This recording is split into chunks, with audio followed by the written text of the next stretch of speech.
Hi అండి, welcome to mass kitchen. ఈరోజు మనం ఇన్స్టెంట్ గుంత పొంగనాలు ఎలా చేసుకోవాలో చూద్దామండి. మామూలుగా అయితే మిగిలిపోయిన దోశ బ్యాటర్ కానీ ఇడ్లీ బ్యాటర్తో కానీ చేస్తారు. కానీ మనకి అప్పటికప్పుడే చేసుకోవాలంటే బ్రేక్ఫాస్ట్కి కానీ స్నాక్స్కి కానీ ఇలా మనం అప్పటికప్పుడు చేసుకోవచ్చండి. ఇప్పుడు మనం ఇది ఎలా చేయాలో చూద్దాం. ఒక కప్పు బాంబే రవ్వ తీసుకోండి. దీన్ని గ్రైండ్ చేసుకోండి. మనం డైరెక్ట్గా కూడా వాడుకోవచ్చు, కానీ ఉడికిన తర్వాత లోపల అది ముద్దగా ఉంటుంది, కొంచెం ఉప్మా టేస్ట్ వస్తుందండి. అందుకే ఒకసారి గ్రైండ్ చేసుకుంటే మనకి సన్న పౌడర్ అవుతుంది, అప్పుడు వాడుకుంటే బాగుంటుంది. ఒక కప్పు గ్రైండ్ చేసుకున్న బాంబే రవ్వని తీసుకుని అందులో హాఫ్ కప్పు పెరుగు వేసుకోవాలి. రుచికి తగినంత సాల్ట్ వేసుకోవాలి. ఒక హాఫ్ కప్పు వాటర్ పోసుకోవాలి.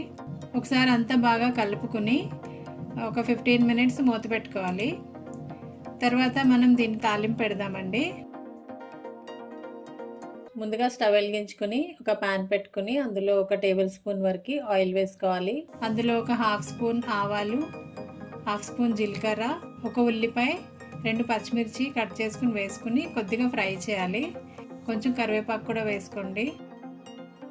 ఇది కొద్దిగా ఫ్రై అయిపోయిన తర్వాత ఇప్పుడు వీటిని బ్యాటర్లో కలుపుకోవాలండి. దీన్ని కొద్దిగా హెల్దీ చేసుకోవడానికి ఒక క్యారెట్ని తురుముకుని వేసుకోవాలి. అంతా కలిసేటట్టు చక్కగా కలుపుకోవాలి.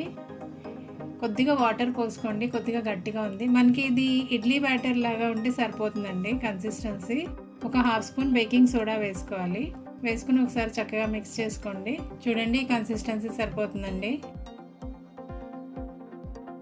ఇప్పుడు మనం స్టవ్ మీద పొంగనాల ప్యాన్ పెట్టుకోవాలండి. కొద్దిగా ఆయిల్ వేసుకోవాలి. వేసుకున్న తర్వాత ఈ బ్యాటర్ వేసుకోవాలి.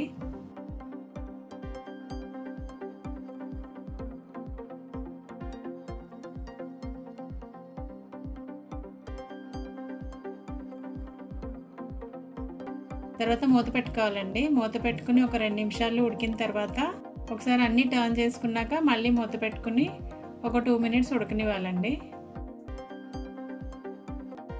చూడండి, 2 మినిట్స్ అయిపోయింది. మన పొంగనాలు కూడా రెడీ అయిపోయినాయి. ఇప్పుడు మనం దీన్ని సర్వ్ చేసుకోవచ్చు.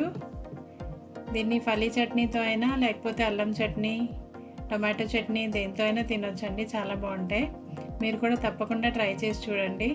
ఒకవేళ ఈ వీడియో మీకు నచ్చినట్లయితే లైక్ చేయండి, షేర్ చేయండి, సబ్స్క్రైబ్ చేయండి. Thanks for watching.